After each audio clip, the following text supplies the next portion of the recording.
Welcome to the moment you stop lying to yourself. You want clarity. You want momentum. You want success. But let me tell you something you won't hear in your circle of comfort. You are dragging dead weight. You are clinging to habits, people, routines, and illusions that are slowly suffocating your future. And the worst part? You know it. You've known it for a long time.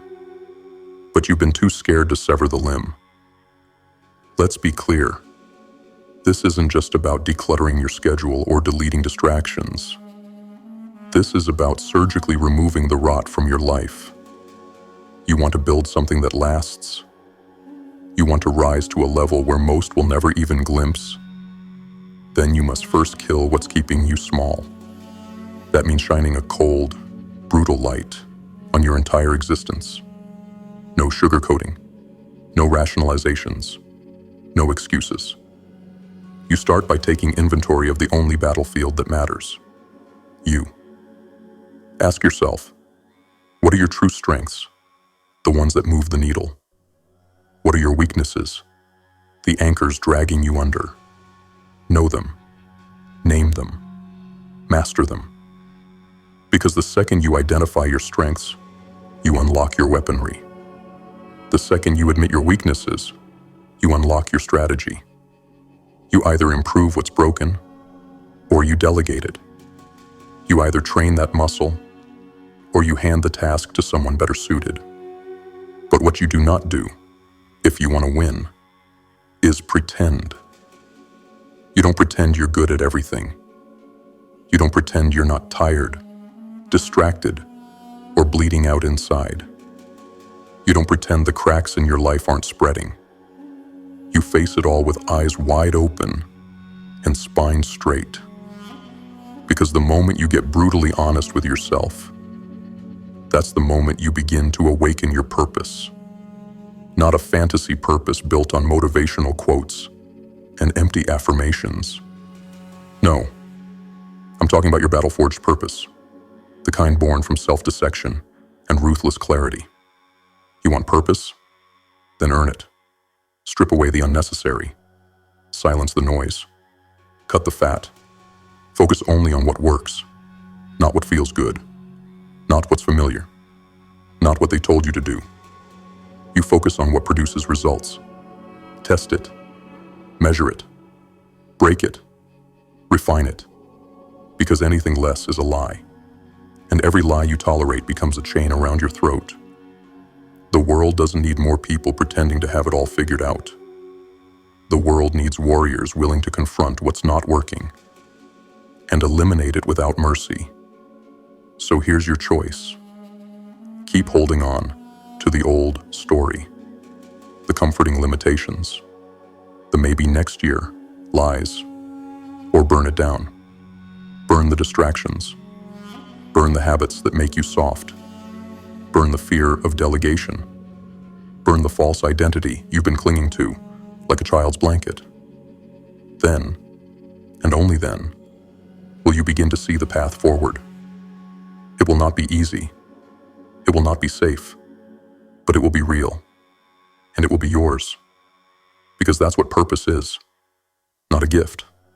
Not a miracle. But a scarred truth.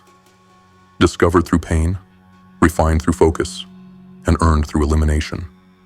So strip down, cut deep, and rise. This is where your real life begins, where distractions die, where clarity is born, and where warriors are made. Welcome to the fire. Now choose what stays, and kill what doesn't. So now that the truth's been exposed, now that you see the dead weight for what it is, distractions, delusions, and dependencies, the question becomes, what do you do next?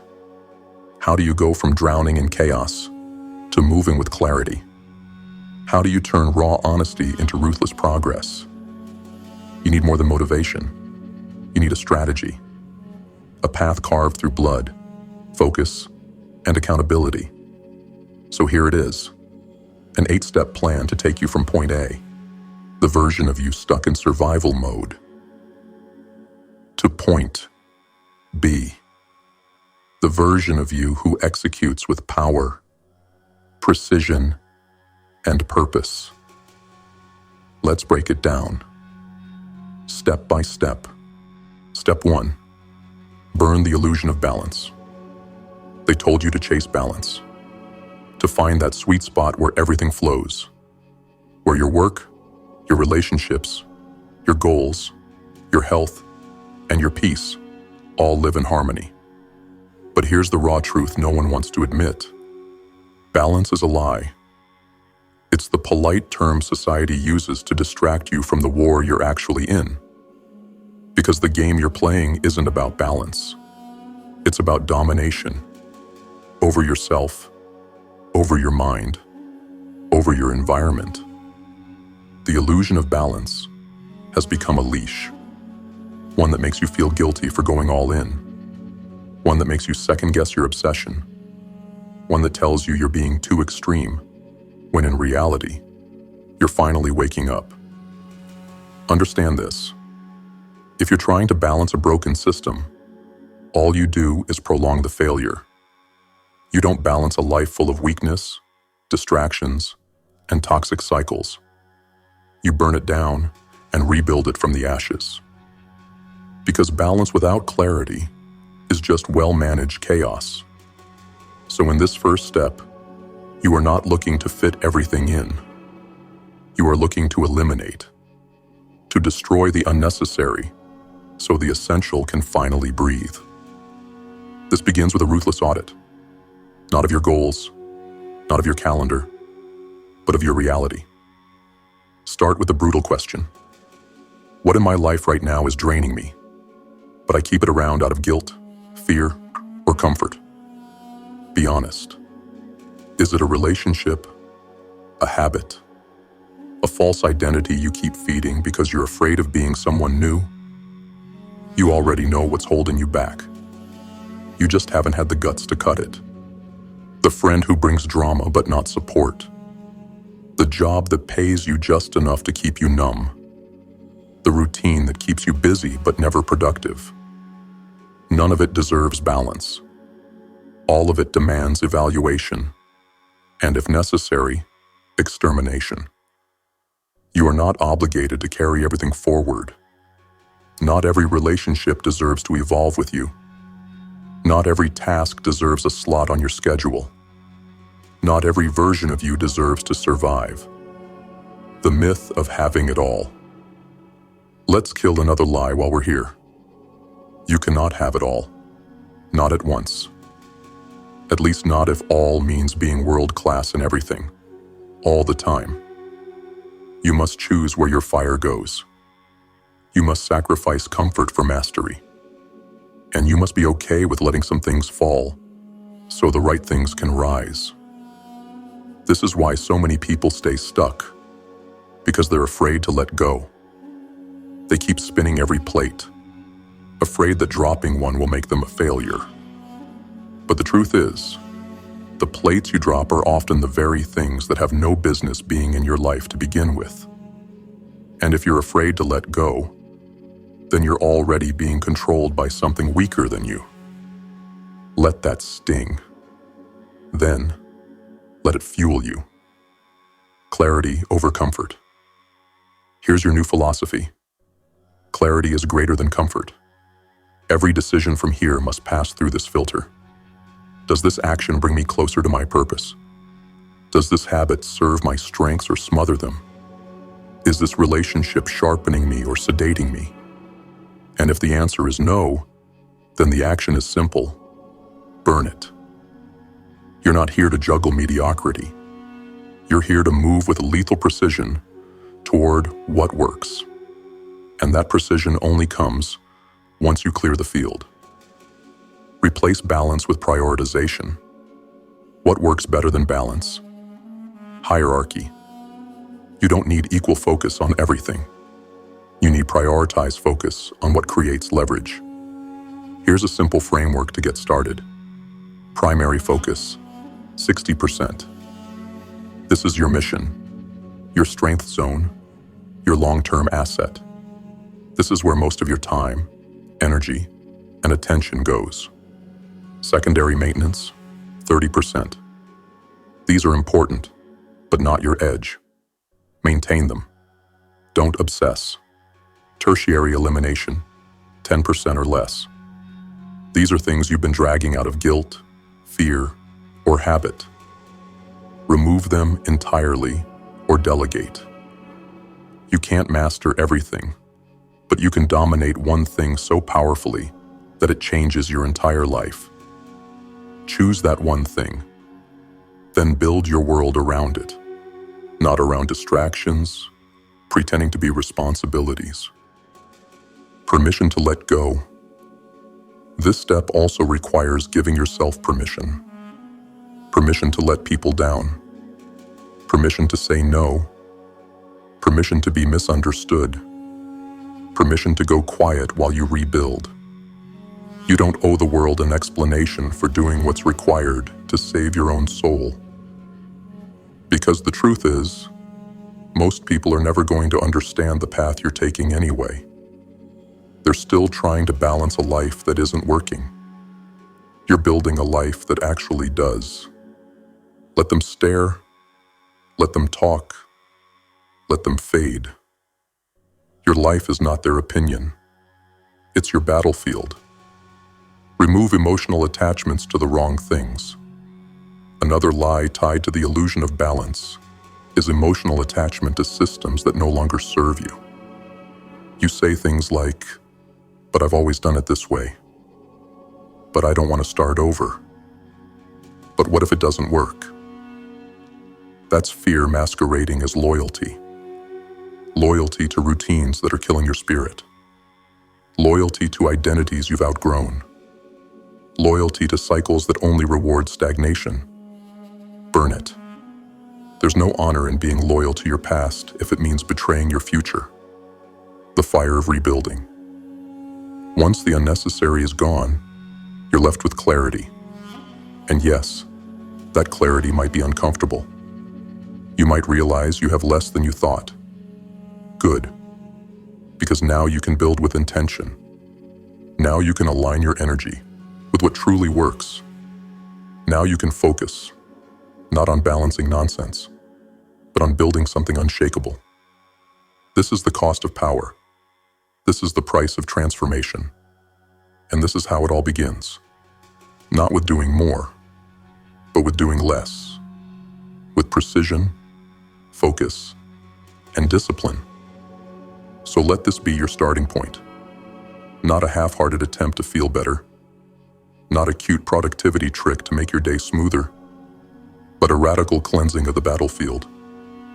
To clear the fog, to reclaim your edge, to start living like your mission actually matters. You're not here to balance. You're here to conquer. Burn what's in the way and begin again with fire in your chest and truth at your back. Now, move to step 2. The real war is just beginning. Step 2.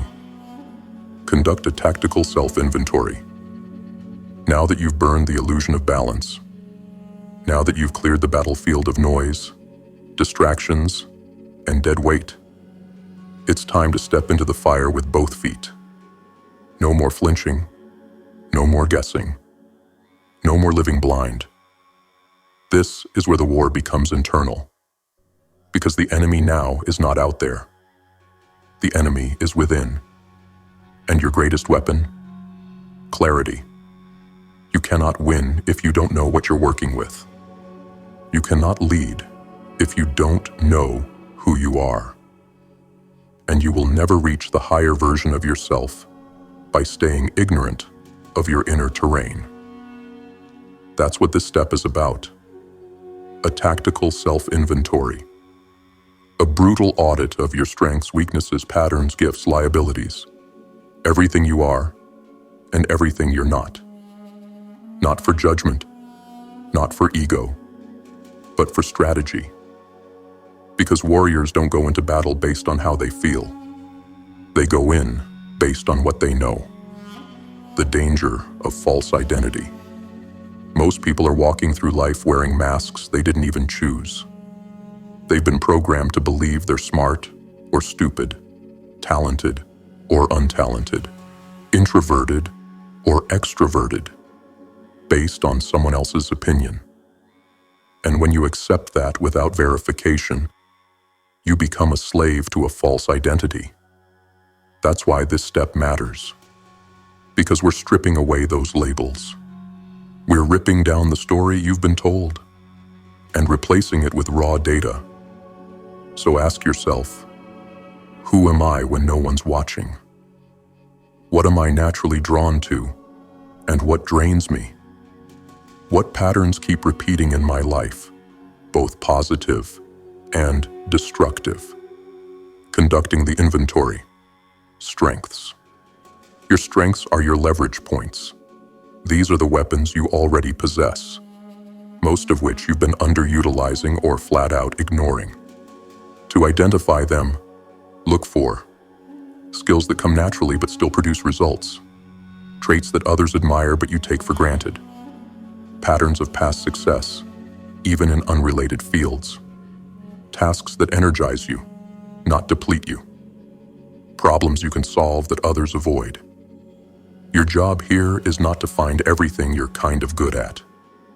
It's to find the few things you are exceptional at, or can become exceptional at if focused. Most people spread themselves thin. Warriors focus and amplify their edge. So don't be vague like, I'm good with people. Be specific. I'm persuasive under pressure. I can diffuse tension. I read micro-expressions well. I listen without interrupting. You're building an arsenal. Details matter. Write down your top 3 strengths, but don't just name them. Define how and where you've seen them work in real time.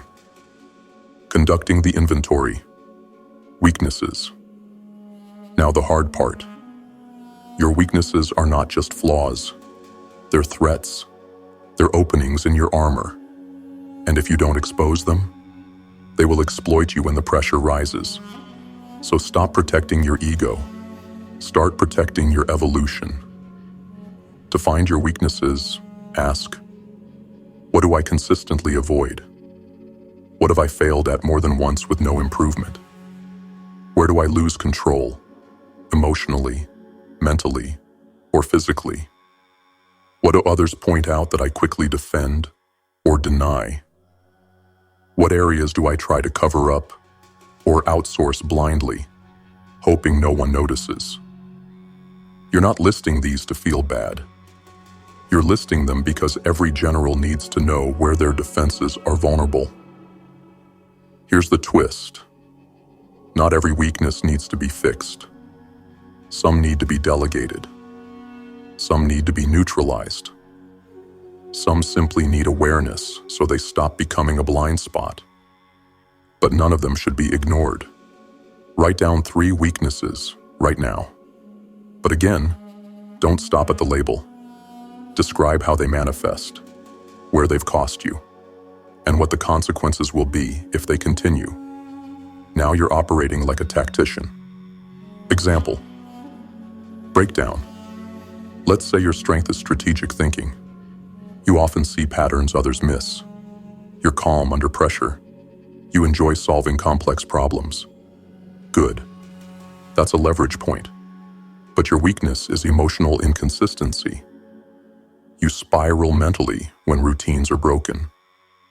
You delay decisions because of overthinking.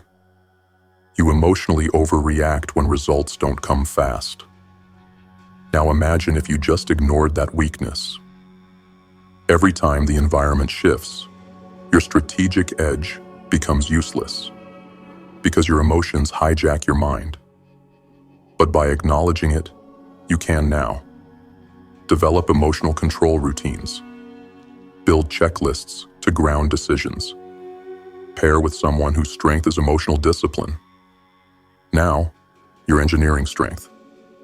This is the power of inventory. It moves you from chaos to precision. Know thyself or die a stranger.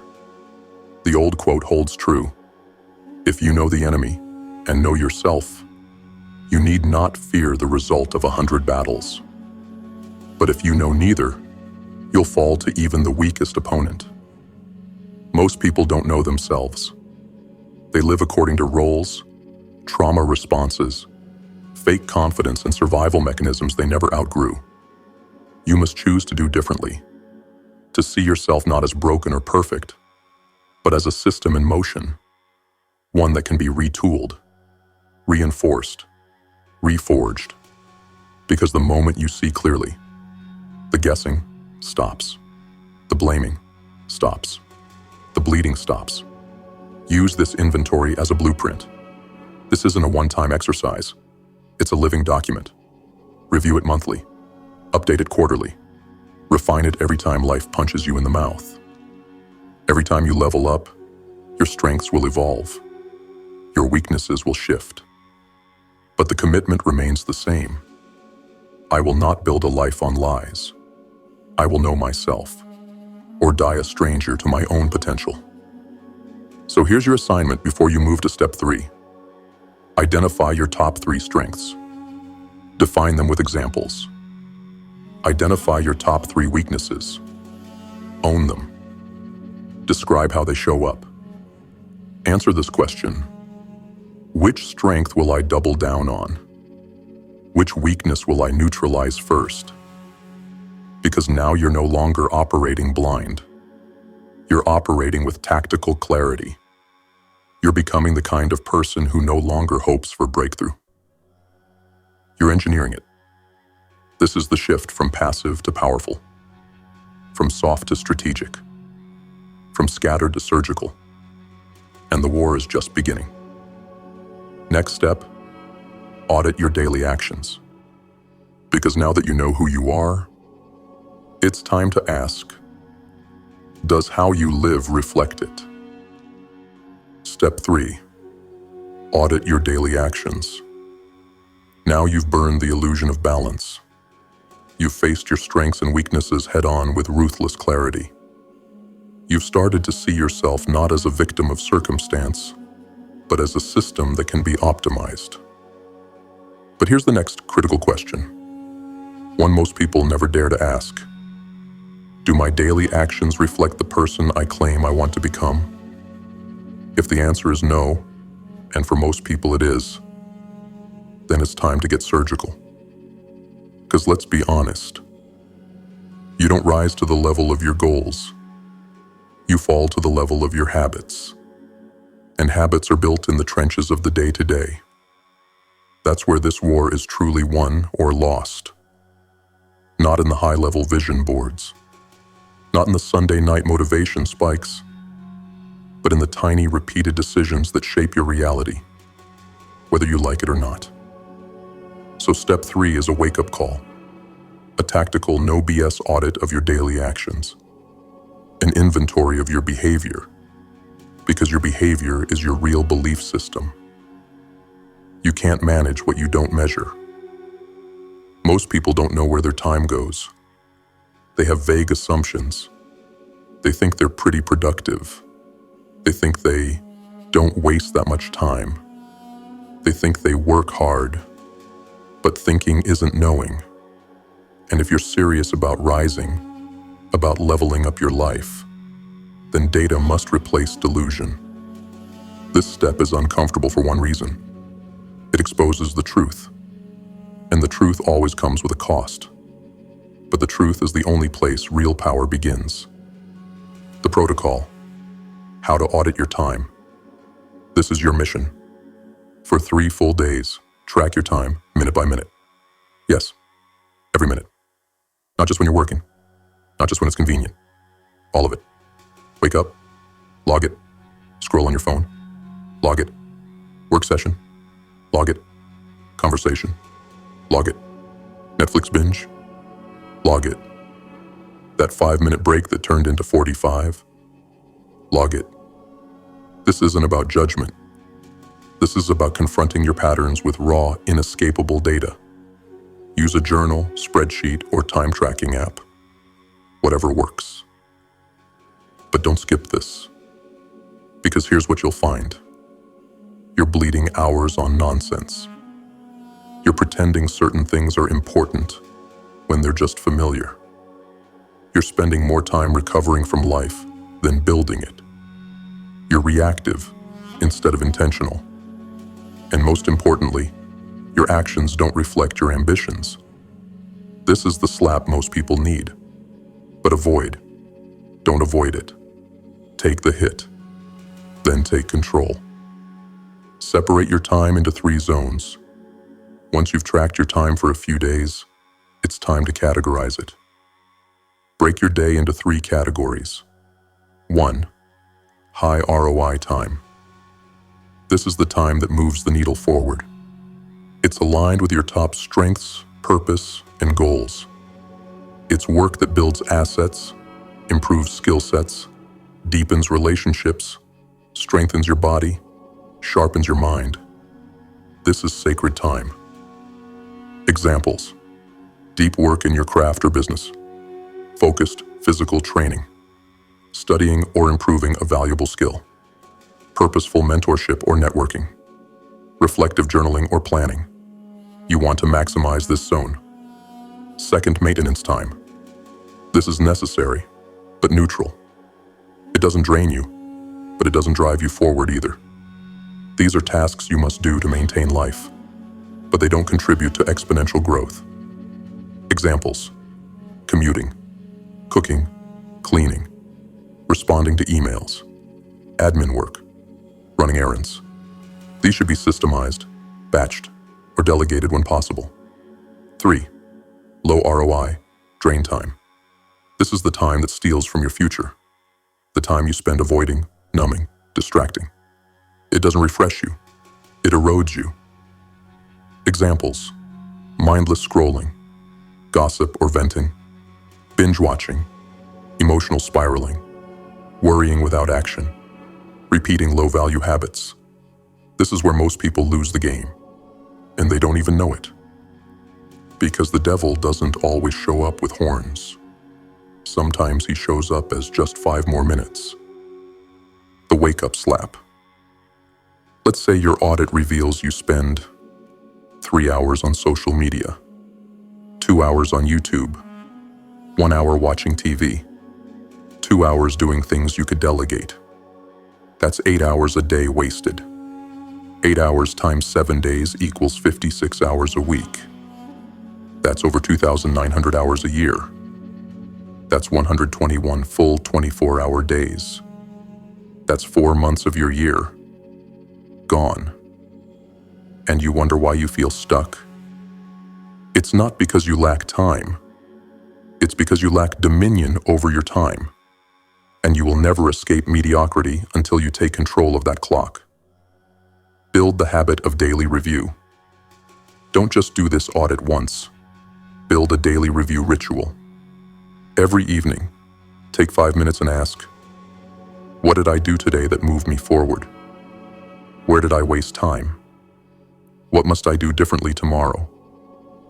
This simple habit will compound into massive awareness over time. Awareness creates adjustment. Adjustment creates alignment.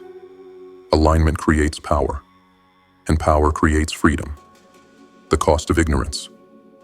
Let me be blunt. If you don't audit your time, your energy, your focus, someone else will. And they'll use it for their gain, not yours. Your employer, social media companies, your partner, your toxic friend, your distractions, your doubt.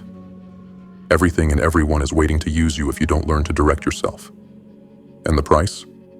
Your purpose, your potential, your legacy. Time is the currency of life. You can lose money and get it back. You can lose energy and recover.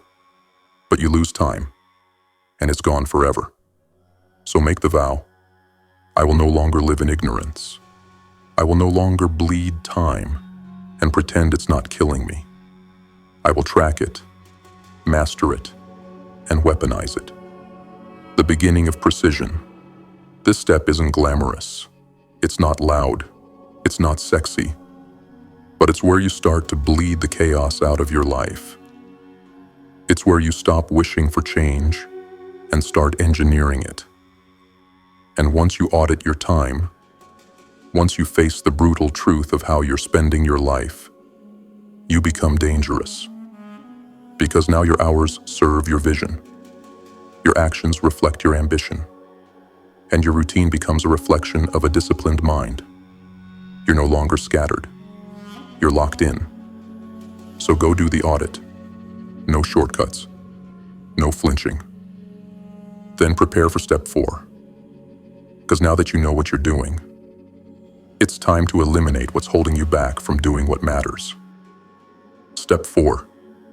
Declare war on excuses. This is where most people fold. Right here. Right now. The moment they're faced with what must be done, their mind begins to manufacture stories, excuses, rationalizations, alibis wrapped in just enough logic to sound reasonable. And those stories become chains. Chains that wrap tighter and tighter around potential, until all that's left is a soul too scared to move. Excuses don't scream. They whisper.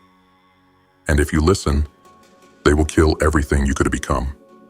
So in step 4, we stop listening. We stop negotiating. We stop justifying. We declare war on excuses. Because until you do, nothing changes. Not your mindset, not your actions, not your future. The anatomy of an excuse. Let's dissect the enemy. An excuse is a false story you tell yourself to avoid responsibility. It is a mental escape route designed to protect your comfort zone at the cost of your evolution. It can sound like, I don't have enough time. I'm just not ready yet. It's not the right season. I'll start when things settle down. I don't want to fail. I've tried before and it didn't work. Each one sounds reasonable. Each one is a lie. A carefully wrapped lie that allows you to feel okay with not moving forward. Excuses are how the subconscious sabotages your progress while convincing you it's acting in your best interest. That's the enemy, not the outside world, not your boss, not your past. This enemy lives inside your own head. Why we cling to excuses. Excuses are seductive. They protect your ego. They delay discomfort. They give you a false sense of control. If you say, I don't have time, you don't have to face the fact that you're just poor at managing it. If you say, I'm not ready, you don't have to face the fear of failing publicly. If you say, it's not the right time, you never have to test what you're really capable of. Excuses feel safe, but they are silent killers. They destroy your potential quietly.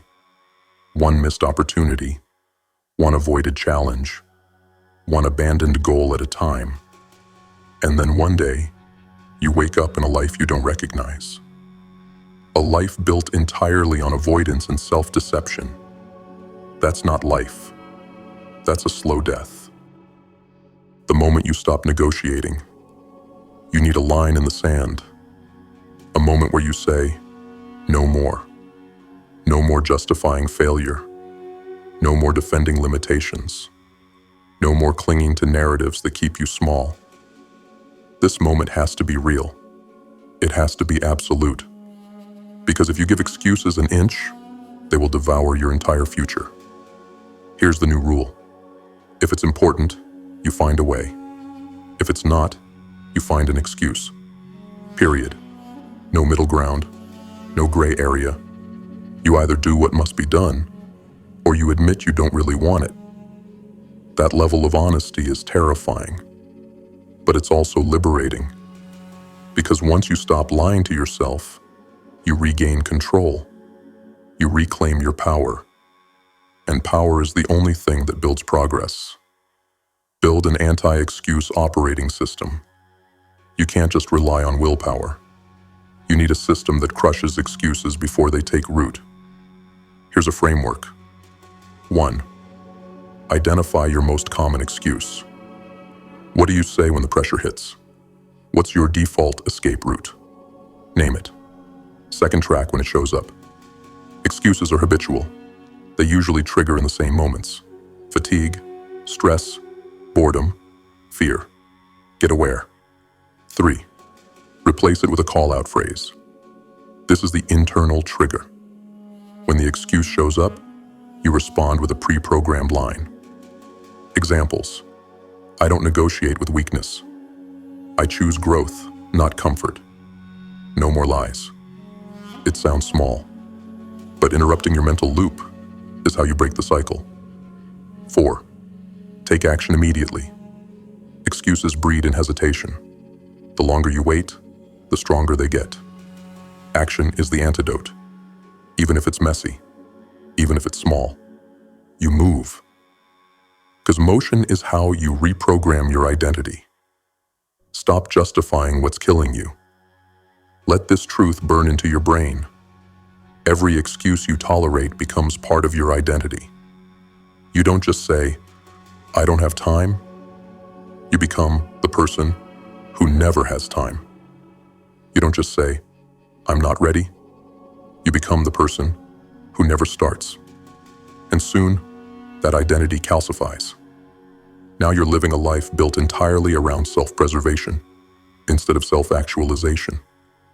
And worse, you start surrounding yourself with others who do the same. Because excuses love company, misery recruits, mediocrity multiplies, and weakness seeks validation. Kill it. Kill it now. Before it builds a home inside you. Before it convinces you that you're being reasonable, when really, you're just being afraid. The mindset of accountability. This step ends with one decision. The decision to own everything. Not just the wins, not just the moments you look good, but every failure, every weakness, every missed opportunity. You own it all. Because until you do, you will always have an escape route. And escape routes destroy greatness. There's only one mindset that produces transformation. No one is coming to save me. My results are my responsibility. My life is the reflection of my choices. If something isn't working, it's on me to fix it. That's the warrior's creed. That's the foundation of all power. That's where your rise begins. A final warning. If you don't kill your excuses, they will kill your purpose. Slowly, quietly, without warning. Until one day, you look in the mirror and don't recognize who you've become. And the worst part? You'll still have all the excuses, but they won't matter anymore because the window will have closed. That's the real cost of avoidance. Not pain, not failure, but regret. Regret for the things you could have done, the version of you that never lived, the power you never touched, the purpose you never fulfilled, all because you let an excuse speak louder than your mission. Don't let that happen. Not now. Not ever. Burn the script. Silence the voice. Move anyway. Excuses are lies. Your life is too sacred to be built on lies. Prepare for step 5. It's time to turn your strengths into weapons. Step 5. Refine and weaponize your strengths. Now that you've declared war on your excuses, the fog is lifting. You're no longer hiding behind false stories. You're no longer tolerating lies dressed as logic. You've taken responsibility for your time, your energy, your reality. But now comes the step that separates the average from the unstoppable. It's not enough to know your strengths. It's not enough to acknowledge what you're good at. You must weaponize them. You must take your raw potential and forge it into something lethal. This is how warriors are made. This is how legacies are built. This is how the weak become dangerous. Not by being decent at everything, but by becoming unmatched at the few things that truly matter. So in step 5, we do not dabble. We do not generalize. We sharpen our edge until it cuts through resistance like bone. Why most people waste their strengths. Let's get one thing clear. Most people are wasting their strengths. Why? Because they settle. They get pretty good at something and stop. They get validation for being talented and they plateau. They get just enough success to feel important and never push further. But strength without mastery is a liability. It creates ego. It invites laziness. It gives you just enough power to be comfortable, but not enough to change your life. And comfort is the enemy of greatness. If your strength isn't making you more dangerous, more disciplined, and more in demand, then it's not a strength. It's a dull blade. And dull blades don't survive the war. Step 1. Identify your true edge. Go back to your self-inventory. You listed your top strengths. Now we go deeper. Ask yourself, which of these skills or traits moves the needle in my life? Which of these, if mastered, could create exponential results? Financially, emotionally, relationally, physically? Which of these can be scaled, monetized, or applied across multiple areas of life? Which one, if weaponized, would make me unrecognizable in 6 months? Find the one that will be your edge. Then commit to it with religious intensity. This becomes your primary focus. You do not multitask greatness. You build it with obsession. Step 2. Build a daily refinement ritual. Weaponizing your strength isn't about bursts of effort. It's about consistent refinement. Daily. No exceptions.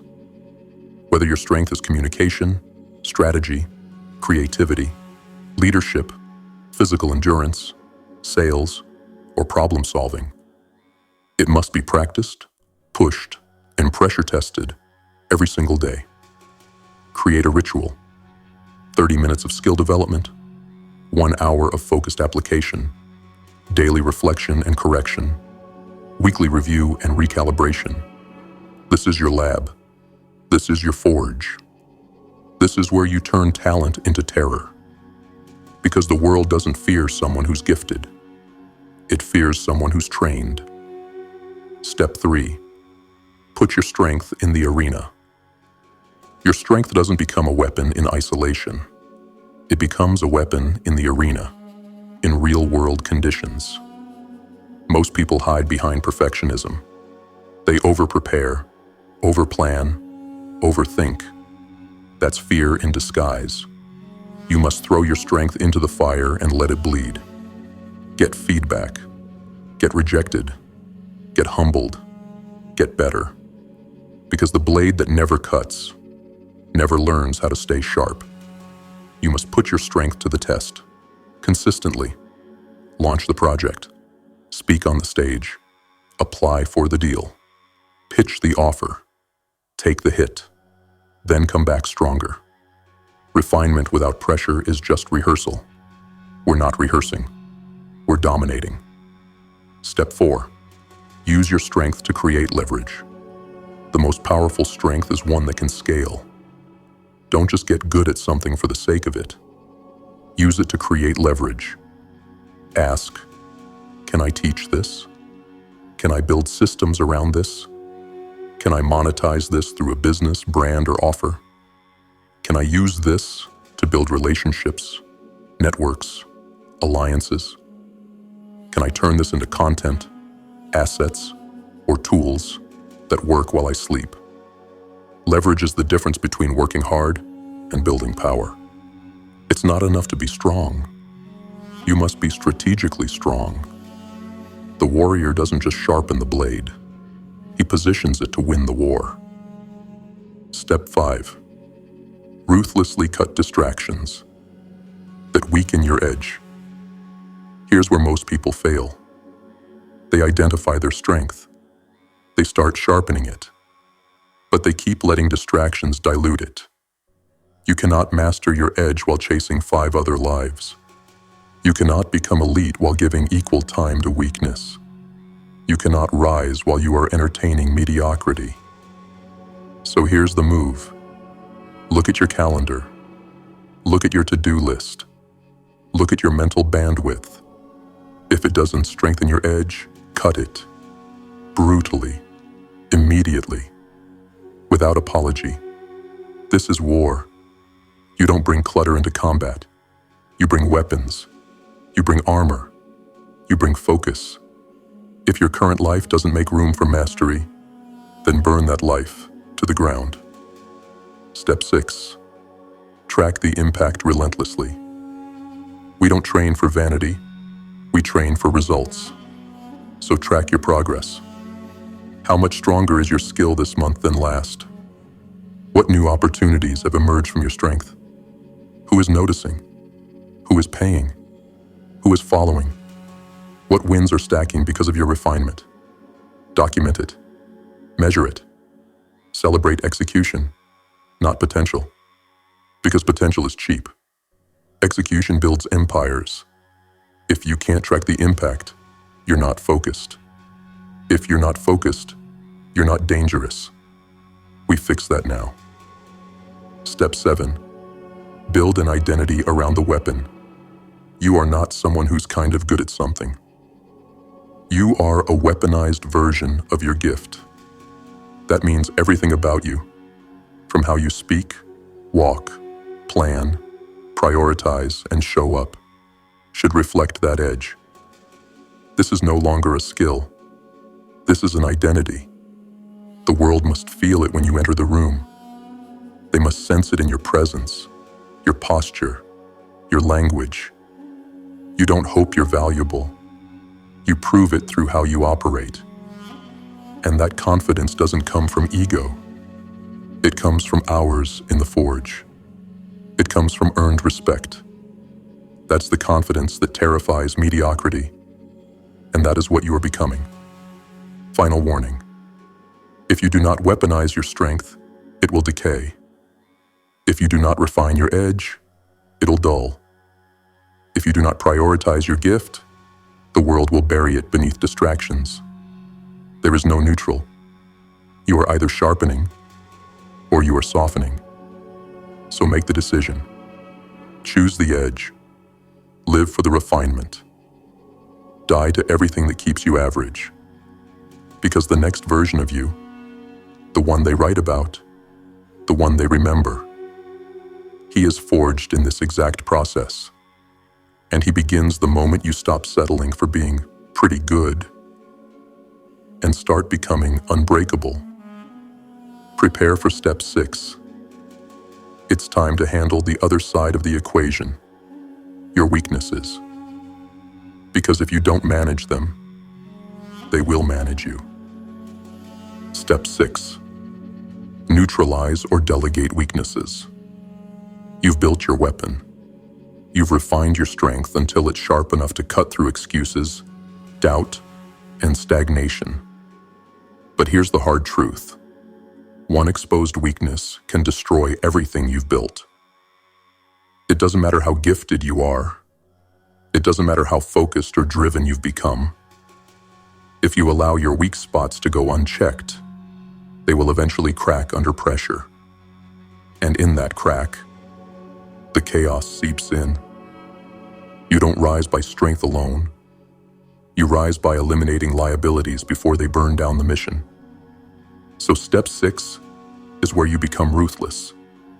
Not with the world, with yourself. This is where the work gets uncomfortable. Because it's not about showing off what you're good at. It's about confronting what you're not. And it's not optional. Because if you don't neutralize your weaknesses, you will bleed in battle. First, shift the mindset. Most people treat weaknesses like shameful secrets. They hide them. They deny them. They excuse them. But warriors treat weaknesses like exposed flanks. Not something to be embarrassed about, but something to strategize around. This isn't about hating yourself. This is about owning the reality of who you are, so you can upgrade it with precision. You are not a victim of your limitations. You are a commander of your system. You assess, you adapt, you eliminate risks. That's power. That's intelligence. That's what separates leaders from liabilities. Categorize your weaknesses. Not all weaknesses are created equal. Some demand full correction. Others simply need to be managed or handed off. Break them into two categories. 1. Critical weaknesses. These are weaknesses that directly undermine your mission. If left unchecked, they will sabotage your results. Examples: emotional volatility, lack of communication skills, poor follow-through, inability to prioritize, financial recklessness, ego-driven decision-making. These cannot be ignored. These must be confronted, trained, and strengthened. You may not need to become a master in these areas, but you must become functional enough that they no longer destroy momentum. You patch the leak. You reinforce the armor. You seal the crack. Second, non-critical weaknesses. These are areas that are not central to your mission or strength zone. They don't destroy progress, but they waste energy if you keep trying to force yourself to improve them.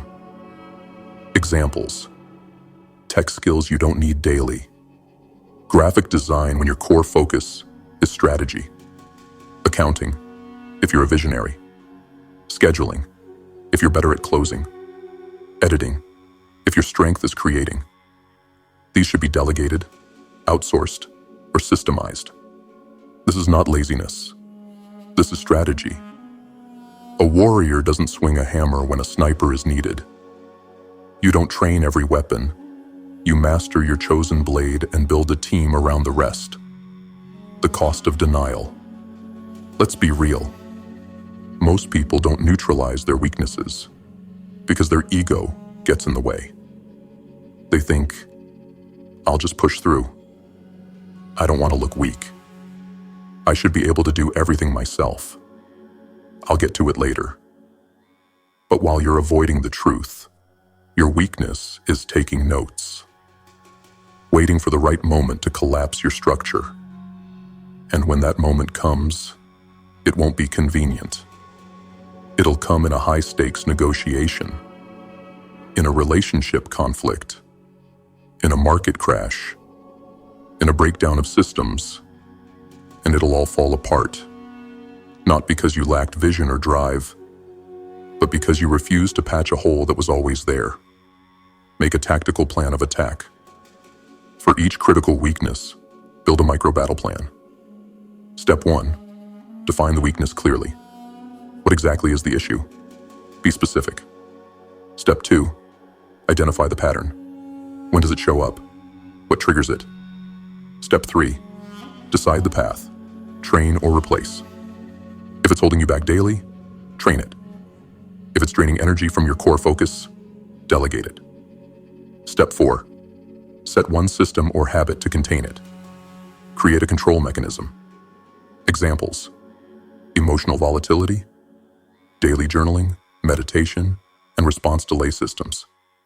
Disorganization, use an executive assistant or AI scheduler. Poor follow-through, create deadlines, accountability, and consequence-based systems. Don't just try harder, design a fail-proof container, because hope is not a system. How to delegate without guilt. You were raised to believe asking for help is weakness, that handing something off means you're incapable. Wrong. Delegation is a power move. It frees your bandwidth for what matters most. Ask any elite performer. They don't do it all. They do what only they can do, and they hire, delegate, and systemize the rest. Ask yourself, what are 3 recurring tasks I do that someone else could do better, faster, or cheaper? What's one thing I hate doing that drains my energy every week? What system could I build that eliminates 10 small decisions a day? Free yourself so you can focus on what makes you unstoppable. That's not laziness. That's leadership. Build a circle that covers your blind spots. Weaknesses lose power when you surround yourself with strength. You don't need to be the smartest person in every room. You need to be smart enough to build the right room. Who in your life is strong where you're weak? Who sees what you can't? Who holds the mirror up and forces correction? Build your circle like your life depends on it, because it does. No more pride, no more hiding. You build with precision. You build with support. You build with strategy. Track the results of neutralization. This isn't guesswork. You measure it. Each week ask, did this weakness show up? Did it cost me anything? Time, energy, money, respect. Did my system hold? Did my delegation succeed? What needs to be adjusted? Weaknesses are like infections. You don't treat them once and forget. You monitor them. The goal isn't to become perfect. The goal is to become unexploitable. Final words. If you ignore your weaknesses, they will grow like mold in the corners of your life. They'll stay quiet at first, harmless, small. Then one day, they'll cost you everything. You don't wait for that day. You neutralize now. You delegate now. You build systems now. You lead yourself like your mission depends on it. Because it does. The world isn't destroyed by what you can't do. It's destroyed by what you refuse to acknowledge. So acknowledge it, manage it, remove it, and rise above it. Prepare for step 7, because the next step is building the circle that will hold you accountable and multiply your power. Step 7, build your circle of accountability. You've done the work to sharpen your strengths. You've confronted your weaknesses. You've built systems, set fire to distractions, and taken command of your time. But there's still one piece missing, one most people never truly understand. Even the strongest warrior, alone in the field, will eventually fall. You need a circle, not a crowd, not cheerleaders, not a soft echo chamber that tells you what you want to hear. You need a circle of accountability. People who demand greatness from you. People who hold up a mirror when you're slipping. People who see through your excuses and challenge you to rise higher, even when it hurts. This is not about friendship. This is about structure. This is about friction. This is about building an environment that pulls the greatness out of you, even when you're tempted to hide. Because no matter how strong your mind is, if you surround yourself with weakness, you will lower your standard to survive. Step 7 is where you fortify your perimeter. This is how you keep your edge. Why most people stay stuck. Let's be clear. Most people aren't stuck because they lack talent. They're stuck because they've built a soft environment. They surround themselves with people who validate excuses, reward mediocrity, fear change, avoid confrontation, comfort instead of challenge, talk instead of execute. And so the standard drops, not because you consciously choose it, but because your environment becomes your identity. You can't rise when you're handcuffed to people who want to stay the same. You can't sharpen your blade when you live in a room made of pillows. If you're the strongest person in the room, you're in the wrong room. The power of accountability. Accountability is not punishment. It's not about being called out or shamed. It's power. It's structure. It's the pressure that keeps your standards unshakable, even when motivation dies. True accountability does 3 things. 1, it reinforces commitment. When you say your goals out loud to someone who's watching, they become real. You no longer hide behind vague intentions. 2, it exposes drift. A good accountability partner will notice when your behavior no longer matches your mission, and they won't let it slide. 3, it multiplies growth. When you're held accountable by high-level thinkers, their feedback elevates your strategy, mindset, and execution. You learn faster, you adapt quicker, you scale harder. Alone, you can move fast. With the right circle, you move far. Who belongs in your circle? Let's be surgical here. Not everyone deserves access to your mind. Not everyone qualifies to hold you accountable. You are building a war council, not a support group. Here's what to look for. 1. They live with discipline. You can't be held accountable by someone who can't control themselves. Their life should reflect the standards you're chasing or exceeding. 2. They are outcome-focused. No fluff, no victim talk, no drama. Just clear goals, clear systems, clear results. 3. They challenge you directly. You need someone who calls you out when you drift. Not passive-aggressive, not supportive. Director, honest, unflinching. 4. They want to grow. Accountability is mutual. You want to be around people who push and want to be pushed. 5. They are committed to truth. No illusions, no delusion, just data, action, and clarity. If someone doesn't fit this profile, they don't belong in your inner circle. They can be in your life, but not in your command center. This is sacred ground. How to build the circle. Start with 1. Don't wait to find the perfect team. Find one person who meets the criteria and have this conversation. I'm raising the standard in my life. I want to be held accountable to my highest self. I don't want cheerleaders. I want pressure. I'll do the same for you. Let's build something unshakable. This is how alliances are formed. Not through comfort, through mutual pressure. Then layer in more. Your circle might include a mentor who's ahead of you, a peer who's grinding beside you, a coach or strategist to sharpen your thinking, a team that supports your execution, a spiritual or mental guide who anchors your mindset. Each one plays a role. Each one adds tension, and tension, when applied strategically, produces power. Establish the system. Don't just build the circle, build the system it runs on. Here's a simple framework. Weekly check-in, wins, losses, metrics, blockers, adjustments, monthly deep dive, strategic review, pattern recognition, target realignment, brutal honesty session, quarterly battle plan, audit results, rebuild systems, stretch goals, accountability contracts. This structure forces you to stay aligned. No drifting, no hiding, just brutal forward motion.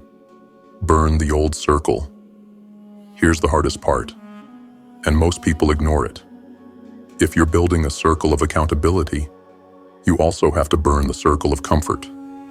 That means creating distance between you and gossip, excuse makers, energy leeches, soft talkers, victim mindsets, people who waste time but hate change. You're not better than them. You're just done being infected by their frequency. You cannot hold a new standard while entertaining the old one. This isn't cruelty. It's survival. Your environment must reflect your future, not your past. Make it a non-negotiable. From this moment forward, you live by a new rule. I do not walk alone. I move with a circle of killers. I do not trust my weakness.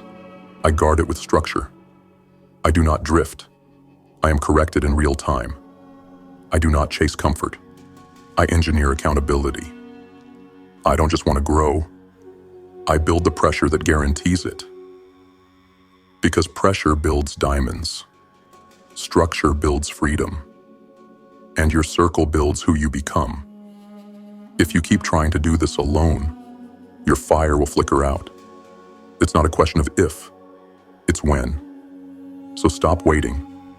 Build your counsel. Forge your alliances. Let friction shape you. Prepare for step 8. Because next, it's time to execute with relentless precision. No more planning, No more preparation, just war. Step 8. Execute with relentless precision. You've stripped the illusion.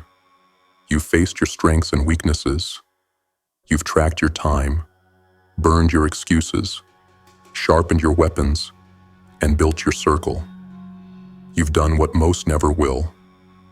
You've prepared. But preparation without execution is just a dressed-up form of procrastination. Planning feels productive. Thinking feels important. Talking feels like progress. But none of it matters if you don't move.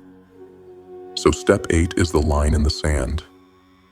This is where warriors are separated from watchers, where intentions get exposed, where comfort gets crushed, where dreams stop floating in your mind and get forced into reality through action. This is where you execute. Not occasionally, not emotionally, not when it's convenient. You execute with relentless precision. Every single day. The illusion of motivation. Let's destroy a myth right now. You will not always feel like it. You will not always be inspired. You will not always be energized. There will be no perfect time. There will be no emotional green light. That's why so many people fail. They wait to feel ready. But readiness is a lie told by the fearful to delay greatness. So here's the truth. Discipline doesn't ask how you feel. It moves regardless. Discipline is what carries you through the days your mind betrays you. Discipline is what honors the path when emotions try to sabotage it. This step is about discipline. Unapologetic, unemotional, unstoppable. Build a ruthless execution routine. You don't rise by doing a little when you can. You rise by building a non-negotiable daily system. Here's how to create it. 1. Anchor each day to your mission. Before you check a screen, touch a phone, or respond to the world, reconnect to your purpose. Ask, what am I building? What will I execute today to make it real? What am I refusing to tolerate anymore? This isn't a to-do list. It's a command center. Start your day like you're going to war. Because you are. Second, block time for deep execution. You need time that is sacred. Time when no one interrupts. No scrolling. No distractions. No nonsense. 90 minutes of deep work. 2 hours of focused output. A sprint session with a clear target. Daily review to realign priorities. No wandering. No reacting. Just building. Treat this time like your survival depends on it. Because it does. Third, track and measure. Daily output. You don't guess your way to results. You measure. What did I build today? What did I learn today? What got done that directly moves the mission forward? You track progress like your life is a project. Because it is. Kill the distraction loop. Distraction is a form of self-betrayal. You know what needs to be done, but you choose temporary stimulation instead. Why? Because distractions are easy. Because scrolling takes less courage than building. Because dopamine is addictive, and focus is painful. But here's the truth. You cannot build an extraordinary life on an ordinary attention span. So kill the loop. Turn off notifications. Block junk apps. Use website blockers. Create rules around tech. Replace digital numbing with physical action. Reclaim your mind. Reclaim your hours. Reclaim yourself. Use pain as fuel. Execution isn't always smooth. You will hit walls. You will make mistakes. You will feel resistance. Good. Pain is the price of power. But most people use pain as a reason to stop. Not you. You use it as a reason to go harder. You transmute it into energy. You convert it into action. You take that sting, that loss, that rejection, and you turn it into fire. That's what precision looks like. Not perfect action, Relentless action, despite the pain. Use the 3-target method to focus. Every day, set 3 execution targets. 1 aligned with your core mission. 1 aligned with strengthening your body or mind. 1 that improves your systems or long-term leverage. If it doesn't fit in one of those 3, it's probably noise. This keeps you lethal. This keeps you aligned. This keeps you from drifting into scattered chaos. Because scattered effort creates scattered results. You don't want results. You want domination. Review ruthlessly. Adjust instantly. Execution isn't a straight line. Some days will hit, some will miss. What matters is that you review and adjust. Every night, every week, every month. What worked? What failed? What must be cut, improved, automated, or delegated? You are running your life like a military campaign. That means every move is tracked, studied, and optimized. Emotion doesn't run this machine. Precision does. Make execution your identity. You are not trying your best. You are not working on it. You are not hoping things get better. No. You are a builder. You are an executor. You are a closer. You don't live in your head. You don't get stuck in planning mode. You don't wait for external permission. You move. You act. You build something real. And in a world of talkers, that alone makes you a weapon. Final words. There are people with more talent than you, more resources, more connections, more luck. But they'll lose because they're soft, because they hesitate, because they want comfort, not war. You've chosen the path of the few, the hard path, the path where you show up even when it hurts, where you execute even when you're tired, where you build even when it's inconvenient. You are no longer a slave to emotion. You are no longer a victim of chaos. You are no longer hoping. You are executing with relentless precision every day. This is how you rise, not in bursts, but in brutal, unshakable consistency. Your future is watching. Earn it. This concludes the 8-step path from stagnation to strategy. But your real journey begins now. Not with another idea, not with another conversation, not with another plan, but with the next move. Make it count. Let's be clear. This wasn't a motivational speech. This was a blueprint for rebirth. A path for those who are done living small, done pretending, done bleeding time and potential. You started at step 1, where we shattered the illusion of balance. You saw the truth. Not everything deserves your attention. You don't need harmony. You need clarity and the courage to eliminate what no longer serves you. Then in step 2, you faced yourself. The real you, not the filtered version. You took a tactical self-inventory and exposed both your sharpest edges and your softest spots. Because without self-awareness, you're just guessing in the dark. Step 3 forced you into reality. You tracked your time, your actions, your patterns. No more vague efforts. No more fake productivity. Just cold, honest data.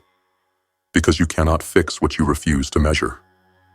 And when excuses started whispering in your ear, step 4 silenced them. You declared war on the lies that have been sedating your potential. You stopped negotiating with weakness. You owned everything, every failure, every delay, every missed shot. Because ownership is power. Step 5 sharpened the blade. You didn't just recognize your strengths, you weaponized them. Daily practice, relentless focus, ruthless refinement. You started building something that can no longer be ignored. Then in step 6, you confronted your weaknesses like a tactician. No more shame, no more hiding, just solutions, systems, delegation, boundaries. Because one blind spot can collapse an empire. And you're not here to collapse. You're here to conquer. Step 7 built your perimeter. You constructed a circle that demands your greatness. No yes men, no sympathizers, just warriors and watchers. People who hold the line when you want to fall. And finally, step 8, activated the engine. No more planning. No more hesitation. You execute now, with relentless precision. You are no longer fueled by motivation. You are driven by discipline, and that makes you unbreakable. So here you are, the illusions burned, the lies silenced, the foundation built. Now the real work begins. Because from this point forward, you don't need another pep talk. You need movement. You need execution. You need warrior-level consistency. This isn't about being perfect. It's about being ready. Ready to cut deep into what matters. Ready to abandon what doesn't. Ready to rise, on your terms, in your timing, with zero apology. No more drifting. No more talking. No more surviving. You build now. And anyone who doubts you, let them. You weren't built to be understood. You were built to be undeniable. So rise. Not tomorrow. Not next week. Now.